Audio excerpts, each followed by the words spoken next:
Full Moon sale ಬೆಳಗ್ಗೆ 9 ಗಂಟೆಯಿಂದ ರಾತ್ರಿ 12 ಗಂಟೆವರೆಗೆ ಆಗಸ್ಟ್ 28 ಒಂದು ದಿನಕ್ಕೆ ಮಾತ್ರ.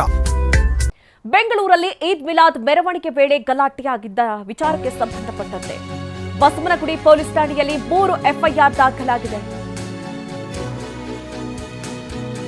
ಪುನೀತ್ ಕೆರೆಹಳ್ಳಿ, ಗೋಪಿಗೌಡ, ಪುನೀತ್ ಗೌಡ ಬಂಧನವಾಗಿದೆ. ವಿನೋದ್ ಸೇರಿ ಹಲವರ ವಿರುದ್ಧ ಎಫ್ಐಆರ್ ದಾಖಲಾಗಿದೆ. ಆರೋಪಿಗಳ ವಿರುದ್ಧ ಕೋಮು ಸೌಹಾರ್ದತೆಗೆ ಧಕ್ಕೆ ಆರೋಪ ಇದೆ. ಶತ್ರುತ್ವ ಸೃಷ್ಟಿಸುವ ಆರೋಪದ ಅಡಿಯಲ್ಲಿ ಎಫ್ಐಆರ್ ಅನ್ನು ದಾಖಲು ಮಾಡಲಾಗಿದೆ. ಪ್ರಕರಣ ಸಂಬಂಧ ಪುನೀತ್ ಕೆರೆಹಳ್ಳಿ ಸೇರಿ 3 ಸದ್ಯ ಬಂಧಿಸಲಾಗಿದೆ. 2ನೇ ಪ್ರಕರಣದಲ್ಲಿ 3 ಬಂಧನವಾಗಿದ್ದು 3 ಅಪ್ರಾಪ್ತರನ್ನ ವಶಕ್ಕೆ ಪಡೆಯಲಾಗಿದೆ. ಕಮಲ್ ಪಾಷಾ, ಅಬೂಬಕರ್ ಸಿದ್ದೀಕ್, ಸೈಯದ್ ಅನಾಸ್ ವಿರುದ್ಧ ಕೇಸ್ ದಾಖಲಾಗಿದೆ. ಕೊಲೆ ಯತ್ನ, ಎಸ್ಸಿ ದೌರ್ಜನ್ಯ ಕಾಯ್ದೆ ಅಡಿಯಲ್ಲಿ ಕೇಸ್ ದಾಖಲಾಗಿದೆ. ಇನ್ನು 3ನೇ ಪ್ರಕರಣದಲ್ಲಿ ಘಟನಾ ಸ್ಥಳದಲ್ಲಿ ಹಲವರ ವಿರುದ್ಧ ಎಫ್ಐಆರ್ ಆಗಿದೆ. ಸಾರ್ವಜನಿಕ ರಸ್ತೆ ತಡೆ, ಸಂಚಾರಕ್ಕೆ ಅಡ್ಡಿ ಆರೋಪದಡಿ ಎಫ್ಐಆರ್ ದಾಖಲಾಗಿರೋದು. ಸ್ಥಳದಲ್ಲಿ ಸದ್ಯ ಹೆಚ್ಚುವರಿ ಪೊಲೀಸ್ ಸಿಬ್ಬಂದಿ, ಕೆಎಸ್ಆರ್ಪಿ ತುಕಡಿಗಳನ್ನು ನಿಯೋಜನೆ ಮಾಡಲಾಗಿದೆ. ಈದ್ ಮಿಲಾದ್ ಮೆರವಣಿಗೆ ಸಂದರ್ಭ ಆದಂತಹ ಗಲಾಟೆ ವಿಚಾರಕ್ಕೆ ಸಂಬಂಧಪಟ್ಟಂತೆ ಈಗ ಹಲವರ ವಿರುದ್ಧವಾಗಿ ಎಫ್ಐಆರ್ ದಾಖಲಾಗಿರೋದು. ಬೇರೆ ಪ್ರಕರಣಗಳ ಅಡಿಯಲ್ಲಿ ಕೇಸನ್ನ ದಾಖಲು ಮಾಡಿ ಸದ್ಯ ತನಿಖೆಯನ್ನು ಚುರುಕುಗೊಳಿಸಿದ್ದಾರೆ. ಜೊತೆಗೆ ಸ್ಥಳದಲ್ಲಿ ಈಗಾಗಲೇ ಬಿಗಿ ಬಂದೋಬಸ್ತ್ ಏರ್ಪಡಿಸಲಾಗಿದೆ. ಎಚ್ಚರಿಕೆಯನ್ನು ವಹಿಸಲಾಗ್ತಾ ಇದೆ. ಮತ್ತೆ ಇಂತಹ ಗಲಾಟೆಗಳು ನಡೆಯದಂತೆ ಕಟ್ಟೆಚ್ಚರವನ್ನು ವಹಿಸಿದ್ದಾರೆ. ಈ ಕುರಿತಂತೆ ನಮ್ಮ ಪ್ರತಿನಿಧಿ ವಿಕಾಸ್ ವರದಿ ಕೊಟ್ಟಿದ್ದಾರೆ, ಬನ್ನಿ ನೋಡೋಣ. ನಿನ್ನೆ ಸಂಜೆ ಈದ್ ಮಿಲಾದ್ ಮೆರವಣಿಗೆ ಹೋಗ್ತಿದ್ದಂತಹ ಸಂದರ್ಭದಲ್ಲಿ ಪುನೀತ್ ಕೆರೆಹಳ್ಳಿ ಗ್ಯಾಂಗ್ ಮತ್ತು ಈದ್ ಮಿಲಾದ್ ಮೆರವಣಿಗೆ ಹೋಗ್ತಿದ್ದವರ ನಡುವೆ ಮಾತಿನ ಚಕಮಕಿ ಮತ್ತು ಹಲ್ಲೆ ನಡೆದಿರುವಂತದ್ದು. ಇದು ಬಸವನಗುಡಿಯಲ್ಲಿರ್ತಕ್ಕಂತಹ KR ರಸ್ತೆ ಬನಶಂಕರಿ ಕಡೆಯಿಂದ ಇವರು ಇಲ್ಲಿನು ಬಸವನಗುಡಿ ಮತ್ತು ಈ ಸೌತ್ ಎಂಡ್ ಸರ್ಕಲ್ ಮತ್ತು JC ರೋಡ್ಗೆ ಹೋಗೋದಕ್ಕೆ ಮೆರವಣಿಗೆಯನ್ನ ಹೋಗ್ತಾ ಇರ್ತಾರೆ ಮುಸ್ಲಿಂ ಬಾಂಧವರು. ಸೊ ಈ ಸಂದರ್ಭದಲ್ಲಿ ಏನು ಪುನೀತ್ ಕೆರೆಹಳ್ಳಿ ಕಚೇರಿ ಕೂಡ ಈ ಒಂದು KR ರಸ್ತೆಯಲ್ಲೇನೆ ಇರುವಂತದ್ದು. ಈ ಒಂದು ಬಿಲ್ಡಿಂಗ್ ನಲ್ಲಿ ಪುನೀತ್ ಕೆರೆಹಳ್ಳಿಯ ಕಚೇರಿ ಕೂಡ ಇದೆ.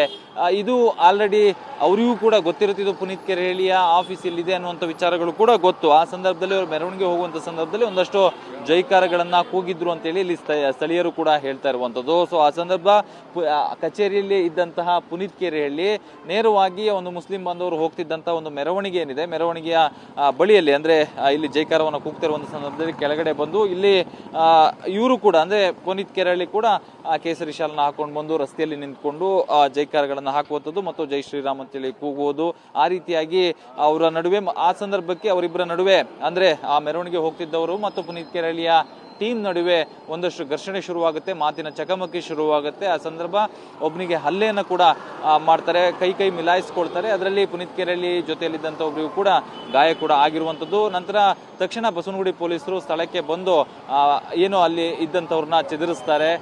ಸದ್ಯ ಈಗ ಈ ಒಂದು ಪ್ರಕರಣಕ್ಕೆ ಸಂಬಂಧಪಟ್ಟಂತೆ ಬಸವನಗುಡಿ ಪೊಲೀಸ್ ಠಾಣೆಯಲ್ಲಿ 2 ಪ್ರತ್ಯೇಕ FIR ಕೂಡ ದಾಖಲಿಸಿಕೊಳ್ಳಲಾಗಿರುವಂಥದ್ದು.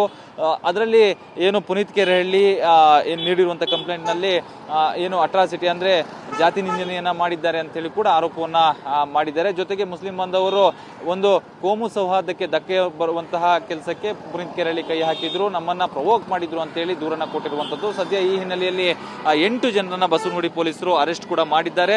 ಸದ್ಯ ಈ ಒಂದು ಸ್ಥಳದಲ್ಲಿ ಉದ್ವಿಗ್ನ ಸ್ಥಿತಿ ಇರೋದ್ರಿಂದಾಗಿ ಸುಮಾರು 3 KSRP ತುಕಡಿ ಸೇರಿದಂತೆ 50ಕ್ಕೂ ಹೆಚ್ಚು ಪೊಲೀಸರ ನಿಯೋಜನೆಯನ್ನು ಕೂಡ ಈ ಒಂದು ಸ್ಥಳದಲ್ಲಿ ಮಾಡಿಕೊಳ್ಳಲಾಗಿರುವಂಥದ್ದು. ಯಾವುದೇ ರೀತಿಯಂತ ಅಹಿತಕರ ಘಟನೆಗಳು ನಡೀಬಾರದು ಅನ್ನೋ ಉದ್ದೇಶದಿಂದ ಪೊಲೀಸರು ಈಗಾಗಲೇ ಬಿಗಿ ಭದ್ರತೆಯನ್ನು ಕೂಡ ಈಗಾಗಲೇ ಕೈಗೊಂಡಿರುವಂಥದ್ದು. ಸದ್ಯ ಸ್ಥಳದಲ್ಲಿ ಪೊಲೀಸರ ನಿಯೋಜನೆಯನ್ನ ಮಾಡಿಕೊಂಡಿದ್ದಾರೆ ಮತ್ತು ಇಲ್ಲಿ ಮೇಲ್ನೋಟಕ್ಕೆ ಅವರು ಮೆರವಣಿಗೆ ಹೋಗ್ತಿರುವಂತಹ ಸಂದರ್ಭದಲ್ಲಿ ಪುನೀತ್ ಕೆರೆಹಳ್ಳಿ ಅವ್ರನ್ನ ಪ್ರವೋಕ್ ಮಾಡದ ಅಂತೇಳಿ ಸ್ಥಳೀಯರು ಕೂಡ ಹೇಳ್ತಾ ಇದ್ದಾರೆ. ಅದ್ರ ಜೊತೆಗೆ ಅವರು ಕೂಡ ಅದೇ ರೀತಿಯಾಗಿ ಮೆರವಣಿಗೆ ಹೋಗುವಂತ ಸಂದರ್ಭದಲ್ಲಿ ಜೈಕಾರಗಳನ್ನ ಕೂಗಿದ್ದು ಪುನೀತ್ ಕೆರೆಹಳ್ಳಿಯನ್ನ ಕೂಡ ಕೆರಳಿಸಿದೆ. ಸದ್ಯ 8 ಜನರನ್ನ ವಶಕ್ಕೆ ಪಡೆದಿರುವಂತಹ ಬಸವನಗುಡಿ ಪೊಲೀಸರು ಹೆಚ್ಚಿನ ವಿಚಾರಣೆಯನ್ನ ಈಗ ನಡೆಸ್ತಾ ಇರುವಂತದ್ದು. ಕ್ಯಾಮರಾ ಪರ್ಸನ್ ರಮೇಶ್ ಜೊತೆ ವಿಕಾಸ್ TV9 ಬೆಂಗಳೂರು.